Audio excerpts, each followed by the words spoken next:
રવા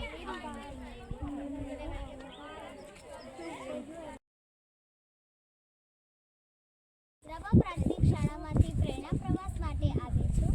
સૌપ્રથમ અમે પ્રકાશભાઈના ફાર્મમાં ગયા. ત્યાં શેરડીનો પાક હતો અને બીજા ઘણા બધા પાકો હતા, જેમ કે ગાજર, ચણા, ભીંડા વગેરે.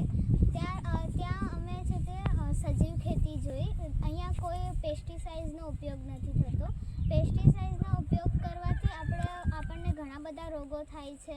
તો આપણે પેસ્ટિસાઇડ્સનો ઉપયોગ ન કરવો જોઈએ અને ઓર્ગેનિક એટલે કે સજીવ ખેતીનો ઉપયોગ કરવો જોઈએ, જે ગાયના જીવામૃતમાંથી બનાવવામાં આવે છે અને તે આપણા માટે ખૂબ જ ઉપયોગી છે.